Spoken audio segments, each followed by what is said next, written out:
Hey true crime fans, today we're diving into the chilling story of Pedro Lopez, one of the most notorious serial killers in history. Known as the Monster of the Andes, Lopez's crimes shocked the world and left a trail of devastation across South America. In this video, we'll explore how a troubled boy became one of the deadliest killers ever, with an estimated 300 victims to his name. We'll look at his early life, his descent into murder, and the shocking twist that followed his capture. So, buckle up. This is a story that's as disturbing as it is unbelievable. Pedro Lopez was born on October 8, 1948, in Santa Isabel, California. He was 7 of 13 children born into a life of poverty and hardship. His mother, Benilda, worked as a laundrywoman to support the family. From the start, Lopez's life was marked by trauma. His father was killed in a political uprising just before he was born. At home, he faced abuse from his mother and her boyfriends.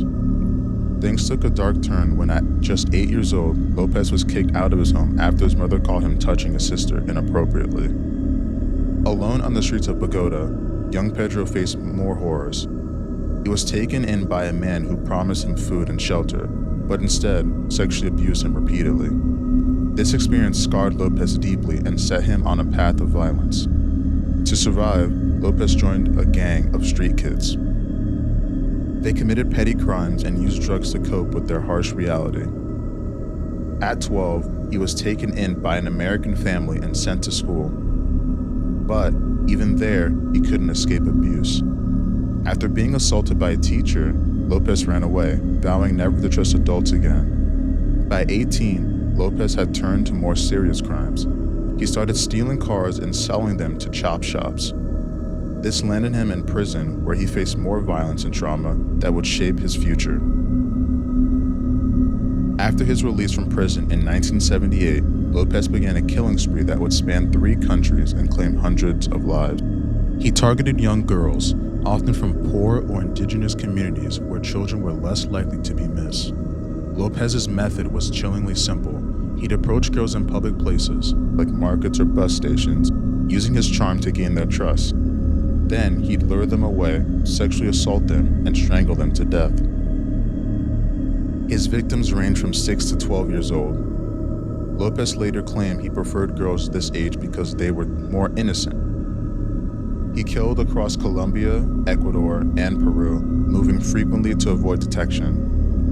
The true number of Lopez's victims may never be known. He claimed to have killed over 300 girls, with at least 100 victims in Ecuador alone. The scale of his crimes is hard to comprehend, made worse by the fact that many of his victims came from communities where missing children weren't always reported or investigated thoroughly.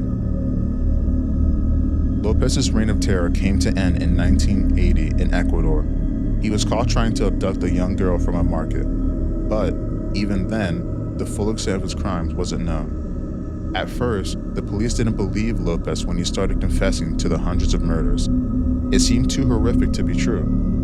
The man of the century, and showing little remorse for his victims. Lopez was put on trial in Ecuador in 1980. Despite confessing to the hundreds of murders, he was only convicted of killing 3 girls. This was partly because many of his crimes had happened in other countries, and partly because the bodies of many victims were never found. The court sentenced Lopez to the maximum penalty allowed under Ecuadorian law at the time, 16 years in prison. This sentence shocked many people who felt it was far too lenient for his horrific crimes. In prison, Lopez was described as a model inmate. He cooperated with psychologists who tried to understand his mind.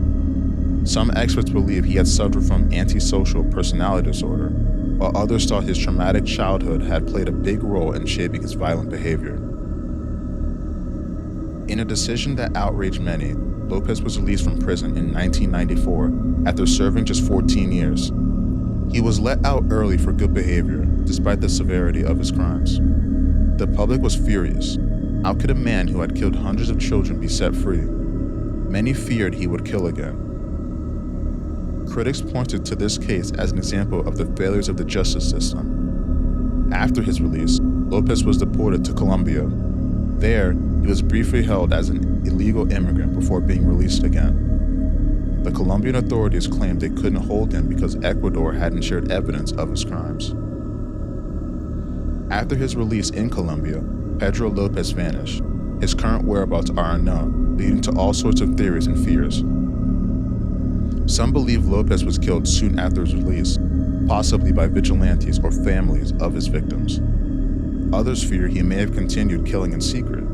Confirmed sightings over the years, but nothing solid.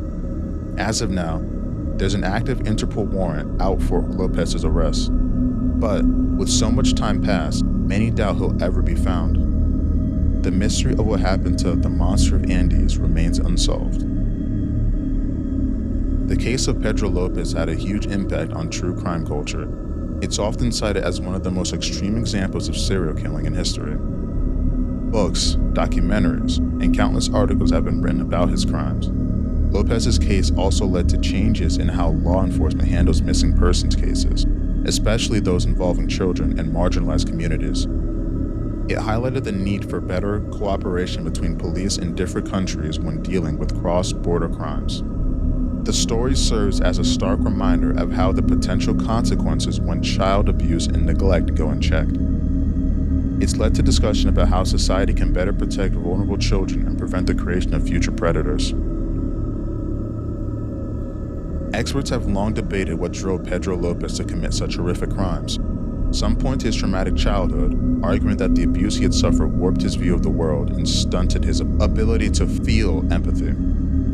Others focus on the potential biological factors, suggesting Lopez may have been born with traits that predispose him to violence.